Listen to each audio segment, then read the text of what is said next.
Pansin mo ba, parang araw-araw na lang umuulan?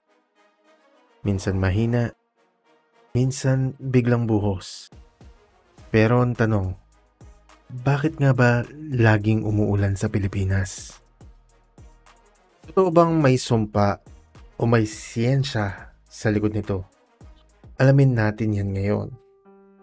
Ang Pilipinas ay nasa tropical zone, malapit sa equator.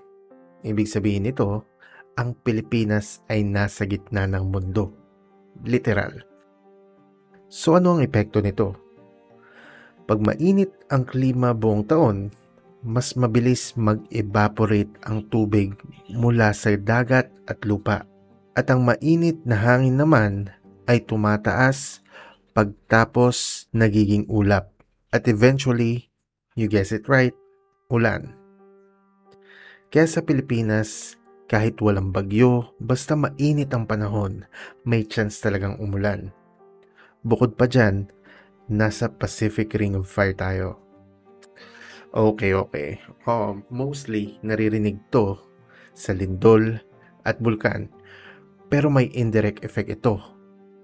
Active ang tectonic plates natin. At kasama sa epekto nito ay ang pagtaas ng lupa, paglikha ng isla at geographical changes that affect wind and weather patterns. Pero hindi ito yung main reason kung bakit laging umuulan sa Pilipinas. Dahil ang mas mahalaga ay ang Typhoon Belt. Ang Pilipinas ay parte ng Typhoon Belt, isang rehiyon sa Pacific Ocean na kung saan pinakamaraming bagyo ang nade-develop bawat taon. Dahil mainit ang tubig sa Pacific, dito nagsisimula ang low pressure areas na pwedeng maging bagyo. Kapag na-form na ang bagyo, ang natural path nito ay patawid sa Pilipinas bago umakyat ng Japan o pababa ng China o Vietnam.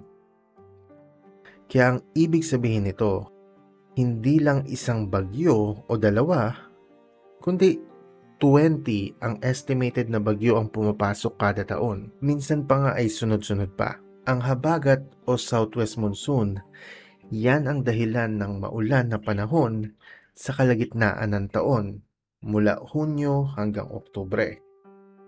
Humihigop siya ng moisture galing sa karagatan papunta sa lupa, boom! Ulan buong araw. Kapag amihan naman o northeast monsoon, mas malamig ang simoy pero mas konti ang ulan. Kadalasan to nangyayari from November to February. Nag-average tayo ng 20 typhoons kada taon. At least 8 hanggang 10 dito ay directly tumatama sa bansa. Minsan, hindi man bagyo, yung outer rain bands lang, sapat na para umulan buong araw. Plus, ang mga lungsod natin lalo na sa Metro Manila ay prone sa pagbaha dahil sa urbanization at poor drainage. Isa pa sa mga bagay ay ang climate change.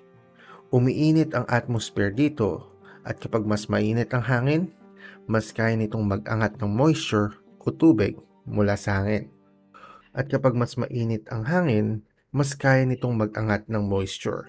Ibig sabihin, mas maraming pwedeng bumagsak na ulan. Pero hindi lang to simpleng ambon-ambon lang ha.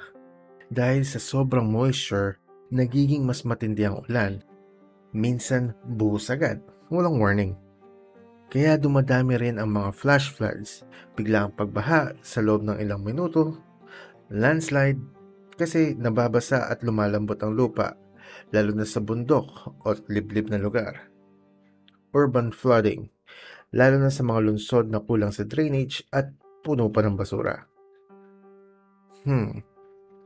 Kaya pala, ang Pilipinas para talagang sinadya ni nature na maging basa country. Pero kung alam natin ang dahilan, mas maiintindihan natin kung paano maghanda. Subscribe for more.